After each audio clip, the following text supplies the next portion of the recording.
আজকে আমরা আছি এখন বারিক্কা টিলায়। তো বারিক্কা টিলার সকল সৌন্দর্য আমরা আজকে দেখার চেষ্টা করব। তো একটা রাত যদি আপনি জাদুকাটা নদীর তীরে থাকতে পারেন, তো সকালে এমন একটি দৃশ্যের সাক্ষী আপনিও হতে পারেন, যেখানে সারিবদ্ধ হাউস বোট, মেঘালয়ের পাহাড়, সাথে জাদুকাটা নদীর সৌন্দর্য তো থাকছেই, সাথে সাথে সকালের নাস্তাটা হাউস বোটের ছাদে পাহাড় আর জাদুকাটা নদীর সাথে শেয়ার করতে পারেন। তো এমন দৃশ্য দেখা আর নাস্তা করা অনেকটা ভাগ্যের ব্যাপার। তো আমরা নাস্তা শেষ করে আমাদের পরবর্তী গন্তব্যে চলে যাই। তো আমরা চলে আসি বারিক্কা টিলায়। বারিক্কা টিলায় ওঠার যে রাস্তাটা, এটা অন্যান্য পাহাড়ের মতো না। এখানে সুন্দর কংক্রিটের রাস্তা করা আছে। চাইলেই অনেকেই হেঁটে 5-7 মিনিটের ভিতরেই বারিক্কা টিলায় পৌঁছাতে পারে, আবার অনেকে বাইক যোগে যায়। তো যেহেতু পাহাড়ে আসছি, আমরা হেঁটেই উঠবো। সো আমরা সবাই সামনের দিকে অগ্রসর হতে থাকি। এই যে আমার বন্ধু, আসো আসো। সে আর পারে না, সে নাকি আবার বান্দরবন যাবে আমার সাথে। বারিক্কা টিলায় উঠেই একটু সামনে গেলেই হাতের ডান পাশে পেয়ে যাবেন একটি ছোট ওয়াচ টাওয়ার, যেখানে সবাই ছবি তোলার জন্যই ভিড় জমায় আর কি। এবং মেঘালয়ের যে পাহাড় এবং জাদুকাটার সৌন্দর্য, সাথে ছোট ছোট যে নৌকাগুলো ওখানে বালু এবং পাথর উত্তোলন করে তাদের জীবিকা নির্বাহ করে, সেটা এখান থেকে খুব সুন্দরভাবে উপলব্ধি করা যায়। এবং তার একটু সামনেই পাবেন আমাদের বাংলাদেশ এবং ইন্ডিয়ার বর্ডার। বারিক্কা টিলায় ইন্ডিয়া এবং বাংলাদেশের সীমানার এখানে পিলার আছে, যেখানে এটা আপনারা দেখতে পাচ্ছেন বাংলাদেশের 1203 নম্বর পিলার। সেম অপোজিটে এই পাশে যদি দেখাই, এইখানে ইন্ডিয়া, যেটা ইন্ডিয়ার 1203 নম্বর পিলার। দেখেন কতটুকু সীমান্তবর্তী এলাকা এটা। পিলারের এই পাশে বাংলাদেশ, ঠিক তার অপোজিট সাইডে ইন্ডিয়া, আর ওপাশে মেঘালয়। আমাদের এই ট্যুরটা ছিল সম্পূর্ণ ব্যতিক্রম ধর্মী একটা ট্যুর, যেটা হাওড়ে সচরাচর হয় না। 3 দিন 2 রাতের ট্যুর, হাওড়ে হয় 2 দিন 1 রাতের ট্যুর। 3 দিন 2 রাতে হওয়ার কারণে আমাদের গেস্টটা আমরা ফুল স্যাটিসফাইড করছি। তারা যতক্ষণ পারছে প্রত্যেকটা স্পটে টাইম এক্সপেন্ড করছে। যখন বলছে যে না ভাই এই স্পটে আর থাকবো না, তখন আমরা গেস্টদেরকে অন্য স্পটে নিয়ে গেছি। তো এই যে আবহাওয়াগুলো এই 3 দিনের ভিতরে, একদিন একটু রোদ পাইছে আজকে, গতদিন ছিল ফুল একদম নাতিশীতোষ্ণ, কোনো বৃষ্টিও ছিল না, রোদও ছিল না। আর তার আগের দিন ছিল ঝুম বৃষ্টি। মানে যত প্রকার আবহাওয়া পাওয়া যায় তারা সবকিছুই পাইছে। এই ট্যুরটা হচ্ছে তাদের জীবনের বেস্ট এক্সপিরিয়েন্স হয়ে আছে আর কি, তাদের কাছ থেকে যতটুকু জানলাম।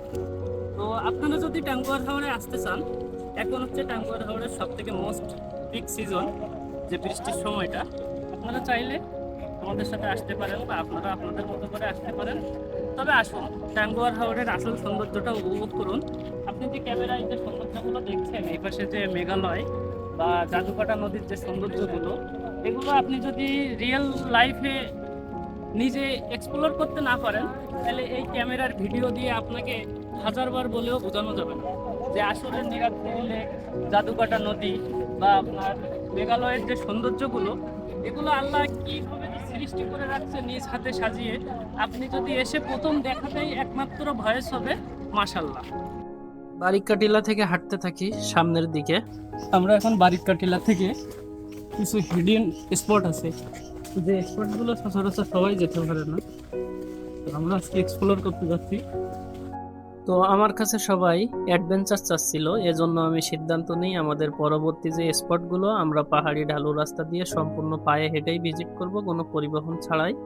একটু সামনে যেতেই আমাদের বাদে মিনি সুইজারল্যান্ড, এবং আমরা আমাদের গন্তব্যের দিকে পায়ে হেঁটেই চলতে থাকি এবং এরপরে একটি পাহাড়ের ঢালুতে নামি। বারিক্কা নিয়ে আসছিলাম, তো মাঝখানে একটা ঢালু পাইতে পেলাম।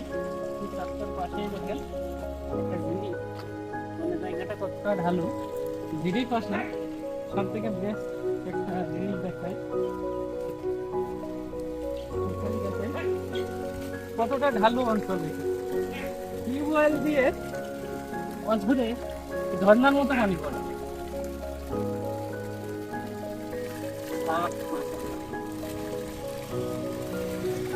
আমরা পুনরায় হাঁটতে শুরু করি রাজাই গ্রামে, রাজাই ঝর্ণার উদ্দেশ্যে।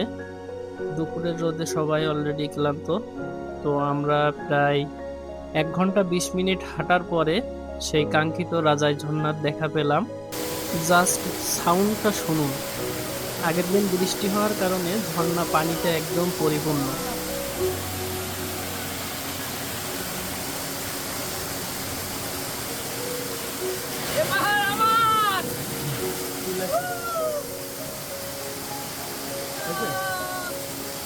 ঝর্ণায় আসার পরে মনে হলো সকল পরিশ্রম সার্থক। তো নিজের মতো করে সবাই টাইম এক্সপেন্ড করলাম।